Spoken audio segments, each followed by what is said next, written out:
Assalamu alaikum aw bisimila an ka plateau sanfɛ bi ani belebele dɔ bɛ ɲɔgɔn bolo ni plateau sanimani sanfɛ avant que an bɛna sira d'a ma an m'aw fo ka waliɲuman chaque fois a y'a bɔ n'o la donc an tɛna kuma kuntagala jan tuguni an bɛna sira da an balimacɛ yɛrɛ ma a bɛna bɔ k'a yɛrɛ présenter k'a tɔgɔ n'a jamu fɔ an ɲɛna n'an tila an bɛ tɛmɛ n'an ka baara ye donc assalamu alaikum an balimacɛ. Alaikum salam wa rahmatullahi ta'ala wa barakatuh. Kaja Traoré. Ok, donc c'est un plateau sans fait. Amba. Je sais qui t'ont dit jamu fanyana ni kabara. Ok. Auzu billahi minash shaitanir rajim. Bismillahir rahmanir rahim. Allahumma salli ala sayyidina Muhammadin wa ala ali Muhammadin wa sallim. Ne ala tanoga ala barkada ka soli ka kira Muhammadu ka. Ande nyina an adina bo sabuko. Nuyi an bana fawi ka jatigi nyuma barkada. Alhamdulillah ko mi da salama chogo mi. Ne tɔgɔ de Abubakar n jamu de Darame n ye jeli de ye ka wolo jeliya kɔnɔ ka mɔ jeliya kɔnɔ n bɔla Segu tɔgɔ fila la n bɔla Gɔ Andala ka bɔ Sagula ka bɔ Babɛnbɛla ka bɔ Alatala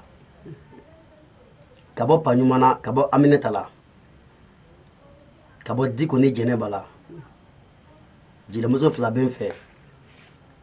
o kuma sani mɔgɔ ka mɔgɔ wɛrɛ dɔn i k'i yɛrɛ dɔn fɔlɔ ala sago i bonya bala ne yɛrɛ de bɛ filɛ kɔrɔ nin ah ok o diyara n ye donc ni kun y'an balimacɛ ye Abubakar Darame kosɛbɛ ni ma fili ok donc n bɛ fɛ k'a dɔn ele yɛrɛ ye jɔn de ye quoi parce que pourquoi ni ele yɛrɛ ye jɔn ye i k'i bɔra jeliw la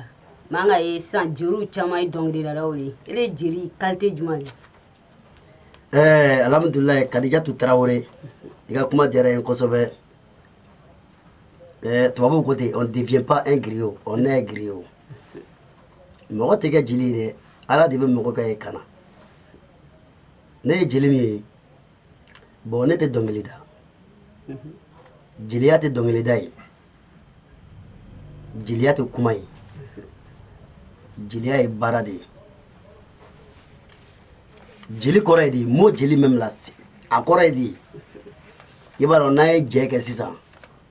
tigi minnu b'an ka jɛ diya an bolo k'a diya komi li a fɔlɔ o ma ko an ka jɛ li jeliya tɔgɔ de y'o ye o kuma jeliya ye baara de ye jeliya tɛ kuma ye ne kɔni ye jeli de ye n y'a sɔrɔ n fa la ne y'a sɔrɔ n fa a bɛ ka hɔrɔn kala ɲɔgɔn na a bɛ ka jeliya kɛ a ma nata mɔgɔ la a tɛ bɛɛ deli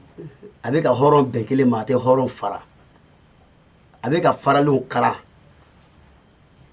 k'a cɛsiri bon ne y'o sɔrɔ n fa de la a fana ye ne lamɔ n'o sira fana de ye ne fana b'o sira de kan ala sago i bonya bala. Ah, ok n cɛ o diyara n ye mais question bɛ ne fɛ ka poser kan jeliw y'a rôle ye jumɛn de ye. O fana diyara n ye kosɛbɛ jeliw ka rôle kɔnɔ ka bɛn sabati badema ni ɲɔgɔn cɛ ka bɛn sabati sinjiw ni ɲɔgɔn cɛ ka bɛn sabati dudu ni ɲɔgɔn cɛ ka bɛn sabati dugumaw ni ɲɔgɔn cɛ normalement ni jeli bɛ du min kɔnɔ kɛlɛ banbali man ɲi ka ye o du kɔnɔ kɛlɛ ye wajibi de ye l'homme propose Dieu dispose mais kɛlɛ tɛ ban fiyewu ah ni jeli bɛ du min kɔnɔ man ɲi ka kɛ jeliya ka gɛlɛn jeli de b'a yɛrɛ to sɛgɛn na ka hɔrɔn bɔcogo ɲɛɲini sɛgɛn na o kuma o de ye jeliya baara ye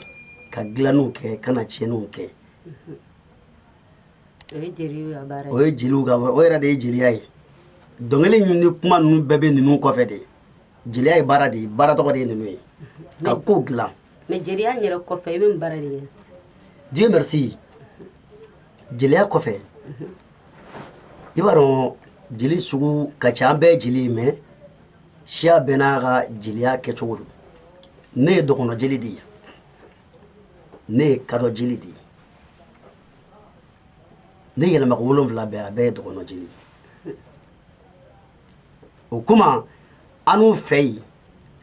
jeliw de bɛ golobaara kɛ ka sɛbɛnw tugu ka samaraw dilan ka golobaaraw kɛ quoi bon ne b'o kɛ parce que ne y'o sɔrɔ n fa la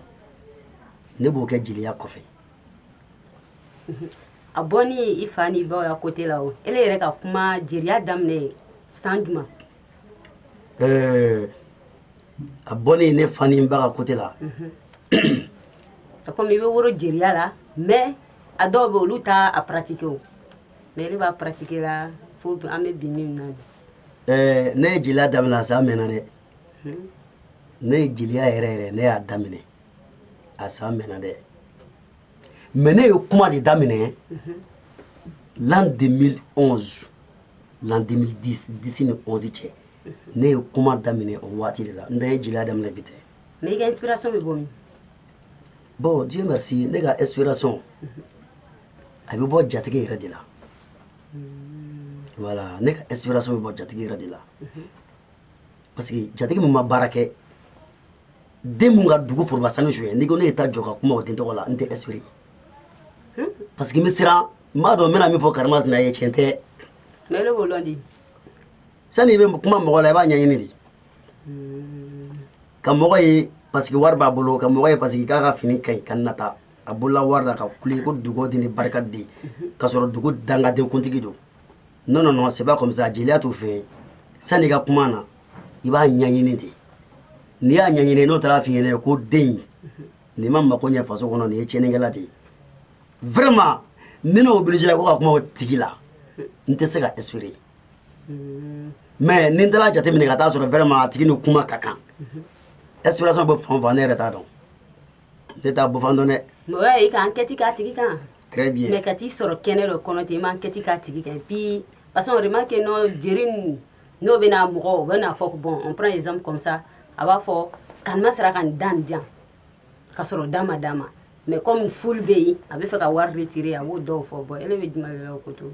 bon ne fɛ ni jeli min k'o kɛ bɔ i k'i yɛrɛ garisɛgɛ tiɲɛ de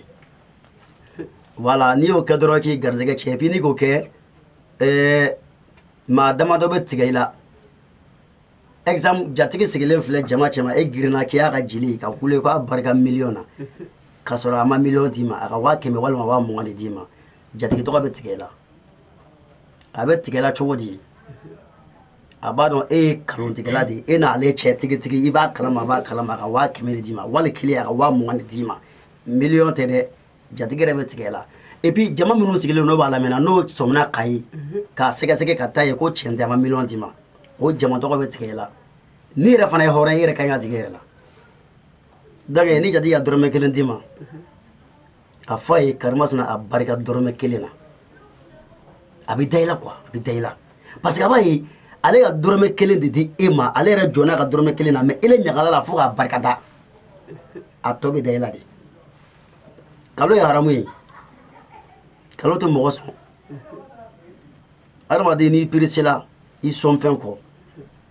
i kan ka min sɔrɔ i t'o sɔrɔ ala sago i bonya b'a la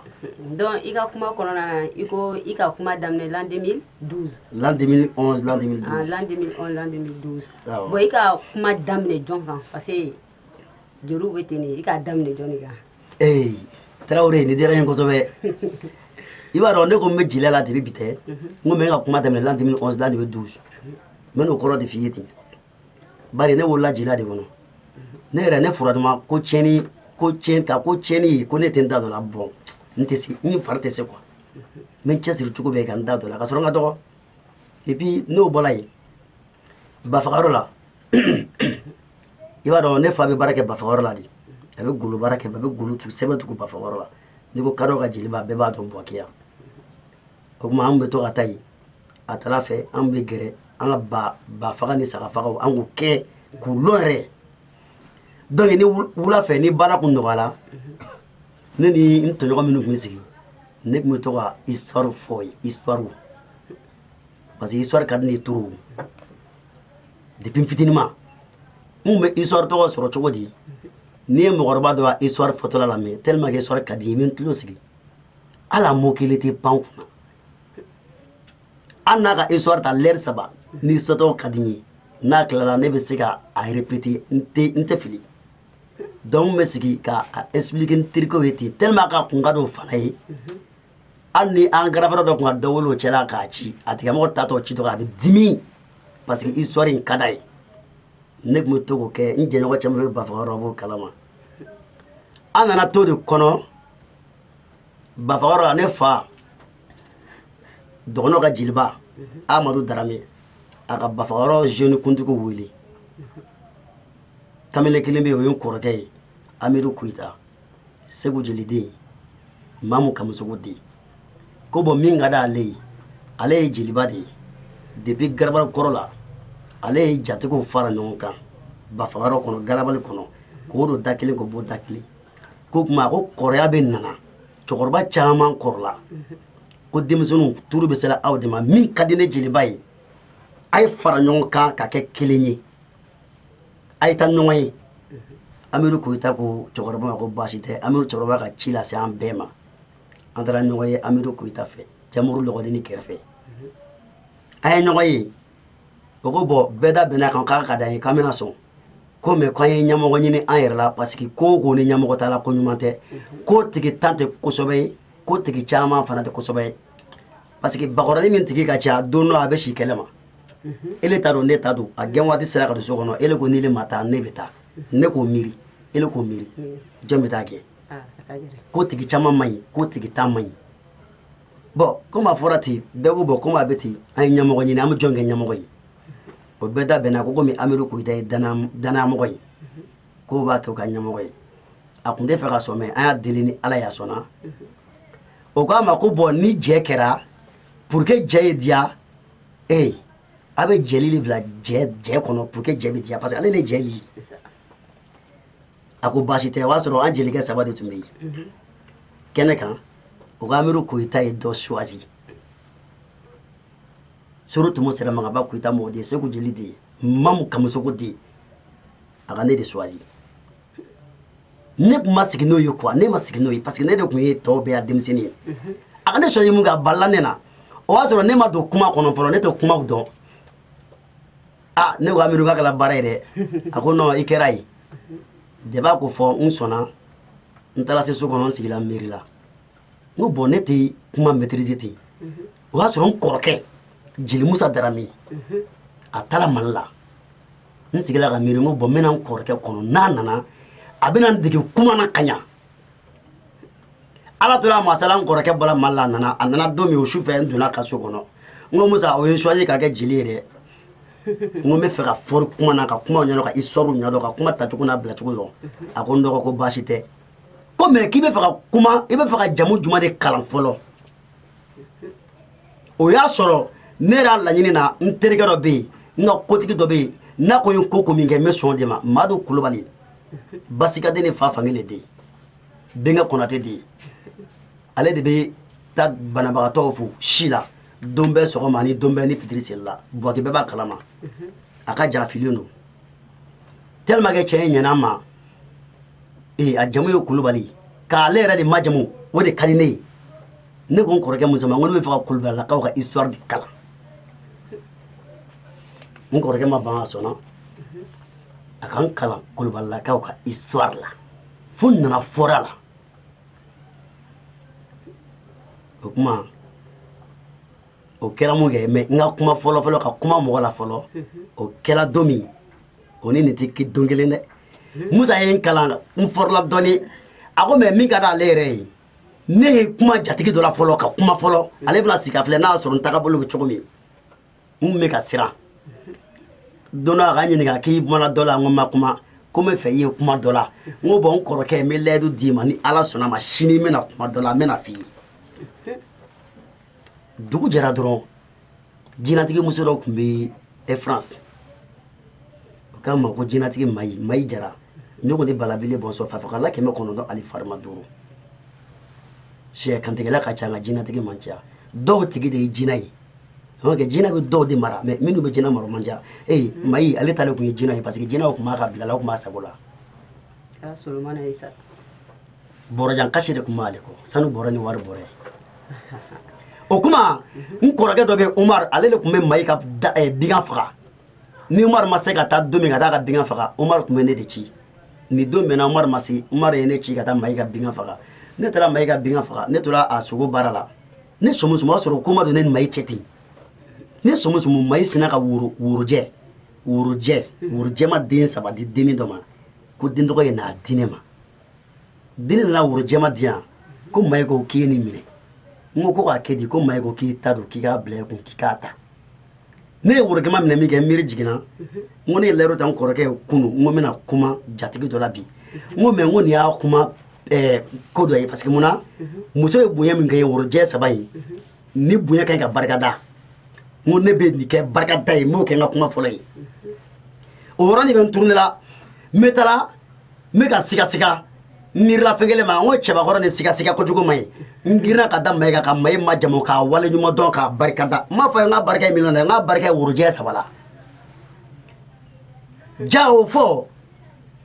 ne bɛ ka kuma ja a ka di jamo ye quoi a ka di jamo ye tellement a ka di jamo ye o kurila o bɛ 200 400 500 o bɛ ka di yan o bɛ bɔ ni foni yɔrɔ bɛ ka di yan ne ko n ko ja fɛn in ka di o kuma ne ka kuma fɔlɔ kɛra ten Tarawele ala sɔnna i bonya b'a la ok o diyara n ye donc an bɛna mi-temps kɛ n'o tilara an bɛ tɛmɛ n'a baro tɔ ye Inch'Allah.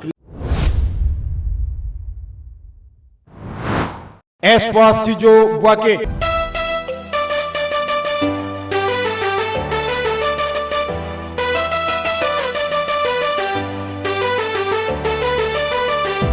Boaké ni alamini artistes commerçants Espoir Studio Boaké boîte de production min nana artiste bɛɛ lajɛlen lafiya ni kana commerçants lafiya min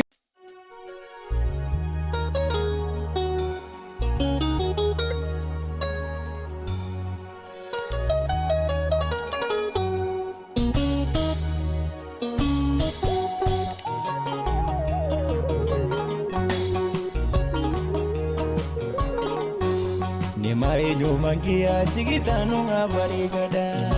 magia tigitanu ngabarigada magia tigitanu ngabarigada magia tigitanu ngabarigada ni mogonya ni makana gefiti wale magia tigitanu ngabarigada mi ala foga kira foga haidara fu angajela tiganye sawi sirifiluye kira mode ya fanema magangani madineka kuresigani asimiga au sigila parola vi ni parobige Mohamedi Chesugi Mohamedi ya fanema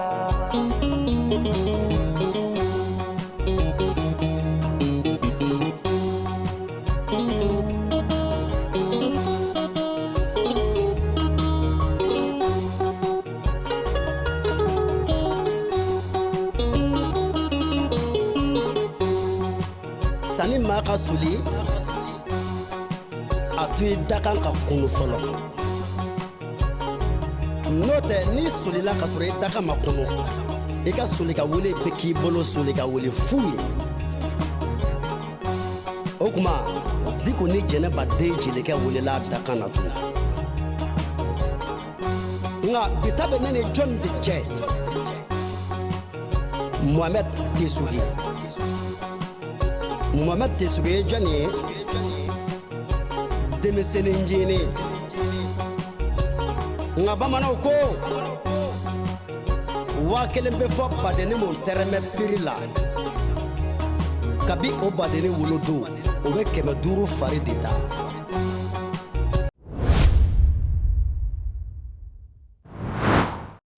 Ok, ni kun an ka publicité tɛmɛni ye an bɛna sira di Abubakar Dramé nana ni an balimacɛ dɔ ye ale fana voilà i jatigicɛ dɔ ale fana bɛna bɔ ka folikan di avant k'an bɛ tɛmɛ n'an ka barotɔ ye. Ok, ala k'an bɛn sababa ma. Voilà, ni an ye boloda in na juguman tɛ n nana an ka jelikɛ de bilasira parce que i b'a dɔn ni jatigi bonyana tant que n'i kɛra faama ye kaban fo jeli dɔ ka y'i ko bɔ. Voilà, donc fana nana an ka jelikɛ bilasira parce que ani bilasirali ka kan. Mɔgɔ tɛ yala jeli bɛɛ bɔ ni jeli dɔw kɔtugu yɛrɛ nimisa de b'o ye parce que ni yalala o b'i malo de mais jeli dɔw bɛ yen hali n'i ye ko dɔ kɛ n'a ma ɲi olu b'i tɛgɛ sama de ka bɔ a la o jelikɛ de ye ne ka jeliba ye o de kama su in na ne farala ka kana bilasira parce que a n'o ka kan quoi. Mais i ni jeliba ye ɲɔgɔn dɔn bolo jumɛn kan? Bon ne ni jeliba ka ɲɔgɔn dɔn an ye ɲɔgɔn sɔrɔ kanu sira de ma parce que an tun bɛ baara ɲɔgɔnya la ni mɔgɔ dɔw ye ne tun b'o tigiw kɔ jeliba fana tun bɛ o tigiw fana tun bɛ baara kɛ o kɔnɔna na ne ni jeliba ye ɲɔgɔn sɔrɔ o sira de kan quoi. Voilà, fo kana kɛ bi ale ne yɛrɛ bɛ ɲɔgɔn bolo ka taa dɔrɔn.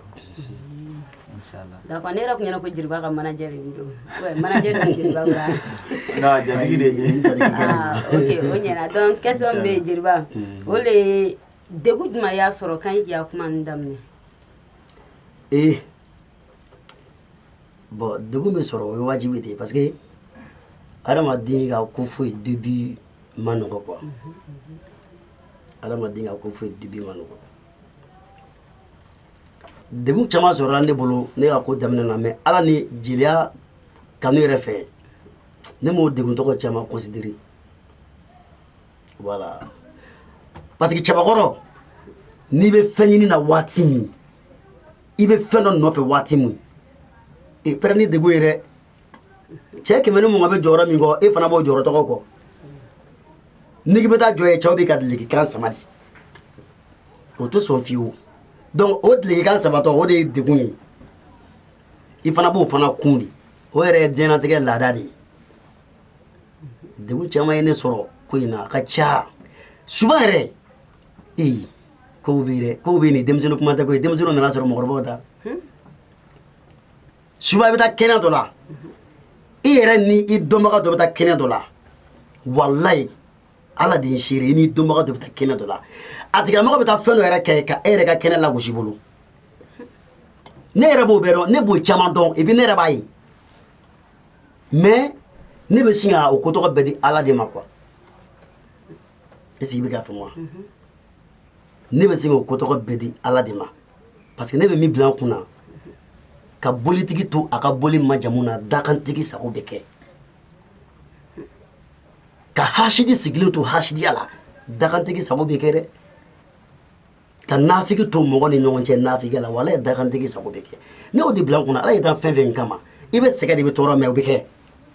donc tiɲɛ yɛrɛ la ne ye degun min sɔrɔ ɲamakala hukumu kɔnɔ a ka ca mais Ala ko tiɲɛ ne ma degun caman considérer de parce que ne ye mɔgɔ dɔ de ye ne tɛ diɲɛ kɛ dunni ye ka ɲugun kunna ne ye mɔgɔ de ye ne kɛ n bɛ ka n yɛrɛ libérer quoi Ala sago i bonya b'a la. Mais Jeliba manager bɛ bolo manager tɛ ne bolo manager tɛ n bolo mais dɛmɛbagabaw bɛ n na dɛmɛbagabaw Tarawele ni jigilase feerela mankan mɛn don min ko lɔgɔ jara o don tile de fariyala dɛmɛbagaw bɛ ne la dɛ n jatigikɛ sigilen filɛ n y'a f'i ye ne ka kɔrɔ ye munna n sɔnna ka tugu a kɔ parce que n taara sɔrɔ hɔrɔn don quoi hɔrɔn jan bɛ mɔgɔ caman na hɔrɔn tɛ ale bɛ ne dɛmɛ quelque soit a cogo bɛɛ a bɛ n dɛmɛ ne yɛrɛ tɛ lana n tɛ k'a fɔ ko ne mago bɛ dɛmɛ n'ale bolo ko n bɛ o kɛ dute la non non non là 600% las le mannequin Bouaki bɛ jamala wuli 100% lɔgɔdenni doda 2 tigi 100% nafama an y'o tɔgɔ da la parce que a nafa ka ca ale kɛn bɛ ka wuli ka jɔ kɛ ne ye manager tɛw kɛ a ka artiste parce que manager n'i ka artiste ni wari sɔrɔla n'i ma manager ta d'a ma a bɛ fara ka b'i la o ale de bɛ wari di ne ma n jatigi don ale de bɛ wari di yan ko jeliba fɛn min ka di a fɔ n b'a kɛ a tɛ tɛmɛ o kan sa n bɛ lasi fo dan tɛ foli min na masala den ni seru di diba yɛrɛ ka lasi n b'a fɔ dan tɛ foli min na. Jeliba i ka parcours scolaire danna yɔrɔ jumɛn? n ma nin yɔrɔnin faamu kosɛbɛ. École i ka école de kɛ ou bien i ka kalan de kɛ? Kabi Ala ye ne da ne ma école kɛ ne ma kalan kɛ mais denkɛnin n'i wulila ka n'i yɛrɛ kɛ yatima ye dɛ ne fa bɛ ne ba bɛ ne ma école kɛ dɛ ne ma kalan kɛ mais ne balikoyalen ne donna cours du soir de la donc n ye n cɛsiri alhamdulilayi fo bi n bɛ n tagafɛnw dɔn quoi sinon n ma don école la n ma don kalan na mais alhamdulilayi bi kɔni ne bɛ se ka fɛn dɔ lise école den yɛrɛ minnu yɛrɛ bagi bɛ dɔw bolo se ka lise. O de kama ne yɛrɛ bɛ kan k'i ɲininka. n ye n cɛsiri o de la. Cours du soir. Ok, c'est bien. Donc à chaque fois n'an bɛ baara kɛ Facebook depuis an yɛrɛ k'a fɔ k'i bɛna na plateau kan question caya Facebook kan donc question premier min ye min ka poser Facebook kan ko i ka fan dɔ de bɛ a ko ale ma ko dɔ faamu o le ye jeliw n'o taara scène kan n'o ko jatigi min ye o bɛ to makiri la fo bɛ na c'est comme k'a sira bila quoi fo bɛ déborder ka sira bila fo bɛ déborder ko mun de bɛ na n'o ye nata kojugu de bɛ na n'o ye voilà nata sorigo sogo fila gɛn i woro bɛ fara dɛ nata kojugu de bɛ na n'o ye quoi ou bien i ka kuma daminɛ min na i ma lala kosɛbɛ parce que munna ele ma la tigi minɛ i ka kuma daminɛ a la i lala min na i girinna k'i bɛ kuma yɛlɛma o ye nata kelen de ye n'o tɛ n'i ka kuma daminɛ tigi min na hali n'a ka wari di ma wari di ma peut-être que i bɛ se ka kuma tɔgɔ surunya de k'a tigɛ a tigɛ cogoni ɲuman na i bɛna kuma tigi min na i bɛ kuma o fana kan parce que adamaden n'i ko wari tɛ nin bolo bi n'i k'ile kɛra jeli ye ele bɛ tugu waritigiw dɔrɔn de kɔ i bɛ waritigi min yɛrɛ kɔ bi dɛ sini a bɛ se ka kɛ fantan ye i bɛ fantan min furase bi sini a bɛ se ka kɛ waritigi ye donc jeliya la kana essayer k'i bɛ ko dɔ ɲagami i yɛrɛ ka vie la quoi k'i yɛrɛ kunnadonni charger sini n'i kɔni taara mɔgɔ la k'i bɛ kuma na n'a ka wari di ma alhamdulilayi n'a ma wari di ma alhamdulilayi ko in bɛ ten de n'i taara mɔgɔ fana ko wari b'a bolo o tɛ problème ye i bɛ kuma la kɛ mais ne ko ele bɛ waritigiw dɔrɔn de fɛ e tɛ fantanw fɛ mɔgɔ n'i ma sa kan n'i tana fɔ ala ye dɛ donc n'i y'a ye chaîne kan jatigi jeli de bɛ to kuma dɔ la jatigi la a bɛ pan ka taa kuma jatigi wɛrɛ la nata kojugu don nata ka ɲi mais nata jugu de man ɲi ala sago i bonya b'a la. ok question filanan fana filɛ ko c'est comme i bɛ jeliw bɛ kule mɔgɔw la k'ale ma lala quoi c'est comme o b'a fɔ ko non ko bɛ da wusu ka na k'ale ma lala donc n bɛ fɛ i ka kuma o la an b'a lɔn yɛrɛ ko non n'i kumana yɛrɛ tellement a tigi la personne va se sentir concernée la a bɛ fɛn bɔ ka d'i ma n bɛ fɛ i k'o kuma ɲɔgɔn kɛ an ma filɛ quoi. alhamdulillah rabbil alamina ne ko ne ka kuma pour que jatigiw yɛrɛ bɛ satisfait ne b'o daminɛ e yɛrɛ de la o bari i ɲɛna ma ka n invité ka na plateau in sanfɛ Côte d'Ivoire kɔnɔ mɔgɔ ka ca mais i ye n choisi Tarawele ne bɛ se ka kuma daminɛ i ka su in na fo sini sɔgɔma n tɛ dɔ da dɔ kan waso tɛ dɛ n tɛ pressé trop pressé contre la musique tu danseras très très mal ça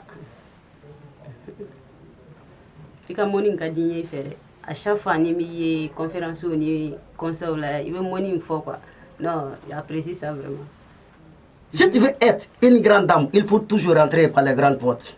Mais d'être une grande dame, cela ne veut jamais dire d'être un lion. D'être une grande dame, cela ne veut jamais dire d'être un éléphant. D'être une grande dame, cela ne veut jamais dire d'être une hippopotame. Mais d'être une grande dame veut tout simplement dire noble et intelligent. Numéro les tâches, horomuso djamako sala. Ibola Jonna, Ibola Shishi de la. I mɔkɛ a tun bɛ f'a ma ko sisi parce que a kun ka fari walayi n'i taara la ka den mun ye ka sɛgɛsɛgɛ n taara sɔrɔ fariya t'a dusu la fara ka bɔ a la Tarawele jamu b'a la Tarawele tɛ tellement que mɔgɔ kun ka fari u k'a ma ko sisi ne donna gabugo la gabugo sisi de bɛ mɔgɔ ɲanji bɔ sisi ye den mun sɔrɔ o den farila ka tɛmɛ sisi kan o k'o den ma ko kɛmu kɛmu ye maninkakan de ye jolaw k'a ma ko tasuma kami kɛmu fariyala mɔgɔ se ka tasuma kami kuru buru la seconde kelen a cɛ tɛ a muso tɛ yen kɛmɛ fariya kojugu bolo a ye den mun sɔrɔ o den tɔgɔ de la ko kɛmutɛnɛ kɛmutɛnɛ ye buguri de ye buguri de bɛ kɛ sɛgɛ ye n'i y'a k'i ɲɛna a bɛ ɲɛ cɛ kɛmutɛnɛ o bangela den mun na o kɛra Farakɔ Bule Tarawele ye Farakɔ Bule Tarawele la den mun na o kɛra Tiramanga ye Manden kɛlɛkuntigi de tun ye Tiramanga ye a ba de tɔgɔ tun ye ko Tira a yɛrɛ tɔgɔ ko Manga o k'a ma ko Tira den Manga parce que n'an bɔla ka taa arabu fɛ arabu bɛ fa tɔgɔ de da den na i m'a mɛn ko Muhamadu ibn Abdulahi ya ne ma nin kisi bɛ ko Muhamadu Abdulahi den n'a nana Manden maninkaw bɛ ba de tɔgɔ ta ka na den na o b'a fɔ Fanta Madi Minanta Madi Tiramanga masakɛ duuru tun bɛ Manden Tarawele don min na Murtala i mɔkɛ kelen de y'o bɛɛ minɛ don min na fa kara bani Murtala Tiramanga y'a minɛ Bele Banbele bana Tiramanga y'a minɛ Ɲɛgɛrɛ Gasa bana Tiramanga y'a minɛ Ɲani masa kara bana Tiramanga y'a minɛ Jolofin masa bana Tiramanga y'a minɛ ko Tiramanga den mako ɲɛ Tiramanga den kɔbakɛ mɔkɛ Musa mɔkɛ datuma wulandi wulanba wulandanba kunsuru kasinɛ sa salo fabure nanga fabure mangata fini mangata jɛ jɔn santigi den Jobu Tiramanga a fili mama ma ko Tarawele Jabate Watara Jopu Sibenta Jabenta Karabenta Sanɛ Manɛ Namakili Wotara ko Tabsoba Dambele Kɔnbawure Yatara Haidara i jamu filɛ i kɔrɔ ni jeliya tununa a fɔ histoire tununa jeliw de farafina bibliothèque ni tara farajaw fɛ k'i mako bɛ histoire kɔrɔ la a bɛ taa bomba de la bibliothèque ka taa livre dayɛlɛ k'a kalan k'a f'i ye mais n'i mako bɛ histoire la farafinna i bɛ jeliw ɲininka o b'a f'i ye ne ma kɛ ŋara ye fɔlɔ dɛ an bɛ ka ŋara ladege an faw kɔ dɔɔni dɔɔni ni bɛɛ kɔ ni bɛɛ kɔ tellement a diyala ne yɛrɛ n tɛ fɛ émission ka ban mais question fila bɛ yen an bɛna émission ban n'o ye i ka an ka ye jeri ninnu o y'a jamu caman ye Kuyate Jakite mais Dramé nin o nana ɲɛ jumɛn ma jeriya la ok alhamdulillah i filɛ ka ɲininka ne yɛrɛ de la sisan ne m'a fɔ kuma kɔnɔ ko ne ye dɔgɔnɔ jeli ye dɔ bɛ ɲininka sisan ko mun ye n jamu kɛ Dramé ye n'i ye jeli o jeli ye parce que Dramé sugu ye sugu fila de ye Dramé hɔrɔn a bɛ fɔ o ma ko Dramé sama Dramé jeli a bɛ fɔ o ma ko Dramé kanji i y'a faamu bon Dramé kanji Dramé yɛrɛ nana cogo min Dramé o tun tɛ jeliw ye dɛ Dramé o tun ye karamɔgɔw de ye histoire bolo ma hali sini histoire bolo ma an mɔkɛ a dala min na ko Dramé i b'a dɔn arabu ka wari arabu b'a fɔ ka wari ma ko dirham an b'a fɔ a ta ma ko CFA français b'a fɔ o ta ma ko euro américain b'a fɔ o ta ma ko dollar arabu b'o a fɔ o ta ma de ko dirham